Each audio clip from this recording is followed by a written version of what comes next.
lépp su mën a am rek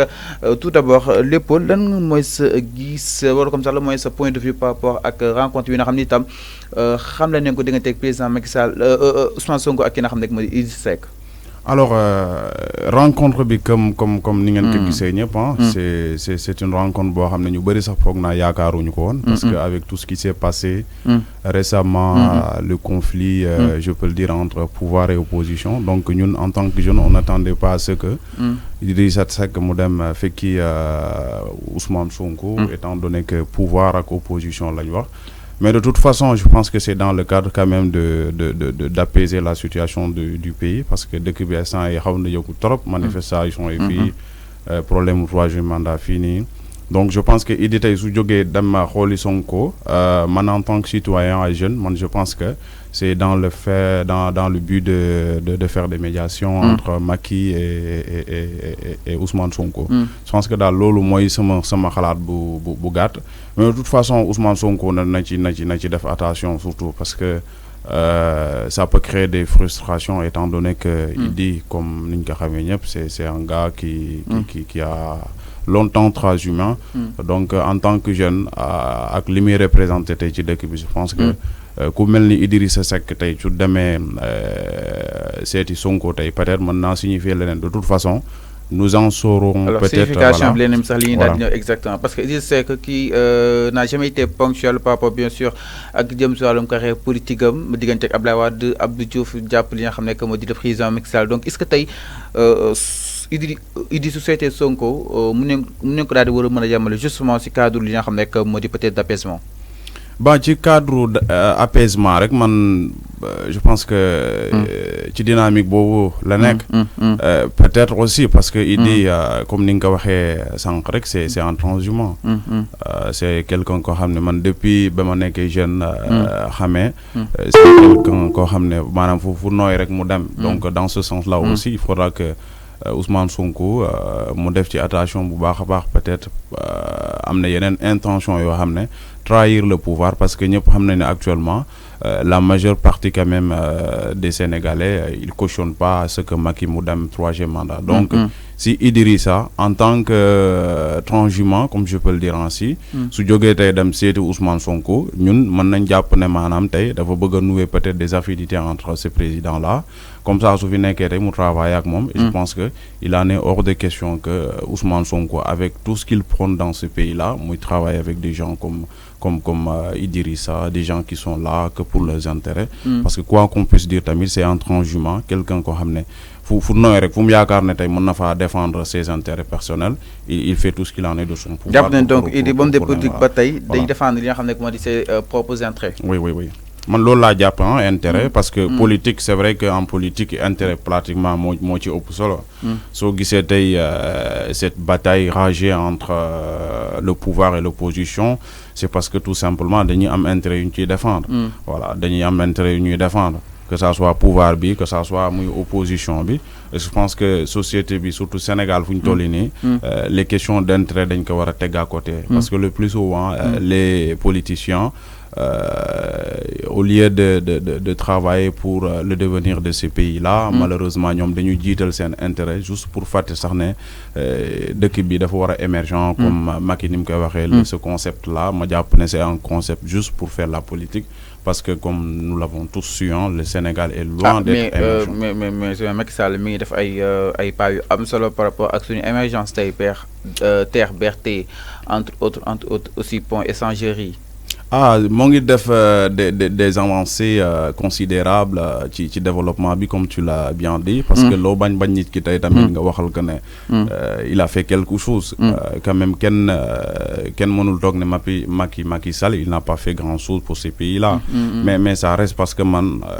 lan moo des exactement li des moo naam développement bi ñu dem ko décentraliser. Par exemple terre bi ngay wax ni terre bi Dakar la yem. Imagine toi ñi bëgg a dem Ziguinchor ak yoon boobu nu méttee tey su ñu amoon am chance bi terre bi tey mu dem ba ay Tamba ay Kédougou ay Ziguinchor, je pense que développement fa la nekk. Développement warul nekk loo xam ne dafa limité wu ci Dakar. Diamniadio comme gars yi ñu ne Macky idem yi Diamniadio la yem. Mais malheureusement c'est ça, parce que Sénégal du Dakar kese. Je pense que instant yi nii suñu bëggee émergence bi mu laal kam Ziguinchor da cee waral am part de responsable, am part Kédougou idem, Tambacounda jusqu'en Saint-Louis, comme ça citoyen bu fi nekk rek nga mën a gis sa bopp ci doxalinu dëkk bi je pense que loolu mooy développement mais développement tey du loo xam ne tey da nga ko centre uniquement ci benn lieu boo xam ne maanaam je ne peux pas dire que kenn du ci gis boppam mais du participer fortement au développement de ce pays-là parce que 14 régions quand même le dëkk bi constitué wu donc man j'aurais bien souhaité que dirigeants yi fi ñëwaat tamit ñu jéem a décentraliser seen projets yi laal dëkk yi gën a sori aussi pour que ces pays-là quand même puissent apporter leur pierre à l'édifice parce qu'on parle du Sénégal de façon générale et Dakar Dakar yemul du Sénégal beaucoup de régions là donc pourquoi pas ñu laal ces régions là aussi je pense que c'est intéressant c'est intéressant alors je rappelle que ba ngi seen émission mi temps bu tey bi lépp la nga koy daal di sekk exactement alors lépp ñu gis ni rencontre boobu du kenn si ñoom kooku wedd maanaam ko rencontre boobu donc am na yan sujet nga fa doon xaar que ñaari leaders yi daal di gën a waxtaane peut-être pour li nga xam ne que moo di peut-être le bien-être du pays. Alors le bien-être du pays comme tu l'as dit parce que je pense que en tant que jeune quand même notre responsabilité c'est de mettre en place des initiatives juteuses afin que ce pays-là puisse aller de l'avant je pense que actuellement loolu lañ soxla alors yan initiative je peux pas exactement je pense que les maîtres mots c'est vrai que je ne veux pas percer les secrets réellement ce qui s'est passé ma stratégie je pense que c'est juste pour apaiser la situation du pays quand même parce que c'est un pays boo xam ne quand même ci ay difficultés yu bëri la commencé sombrer dans toute l'histoire du Sénégal je pense bien entendu que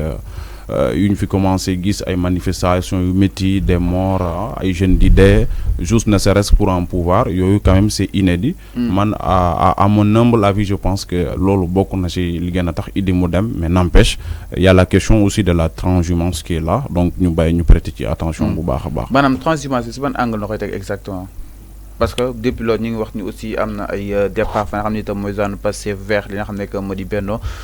donc est-ce que des fois li nga xam ne moo di transhumance du daal di li nga xam ne moo di saltel par rapport ak langue politique bi. Transhumance de leen saltel carrément du nekk loo xam ne tey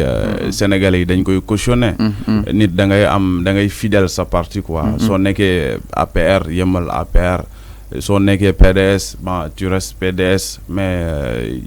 genre infidélité yooyu je pense que sant yi warul nekk yoo xam ne sax dañ koy cautionner parce que ñoom c'est des responsabilités c'est des responsables dans ce pays là nekk ñoo xam ne tey maanaam jeunes yi ñi mel ni man tey ñoo xam ne dañuy soog a door seen carrière dañu war a am des gens sur qui voilà s'identifier de façon générale donc si ñu gis des gens comme Idi ak képp ku mënta doon rek muy transhumé di dem je pense que en tant que jeune nekk koo xam ne tamit ci lu njub rek la ñuy dox kenn mënu koo cautionner en fait man je déteste la transhumance et je ne le cautionne pas mais soo peut-être ba say li nga doon incarné méngul ak parti bi nga nekk benn parti aussi di ko incarné am nga droit dem. Oui, effectivement, ça aussi c'est une stratégie, mais je pense que même parti bi su méngewul ak say doxalin tamit en tant que jeune tamit mën nga cee apporter parce que parti newul da ngay dugg ci parti rek toog di xoole soo gisee ne parti bi doxul tey en tant que jeune mais war ngaa mën a am capacité mettre en place des stratégies parce que si pas mal de partis secrétaire général yi ñoo géré pas mal de partis fii Sénégal secrétaire général yi ñoo nekk ci boobu exactement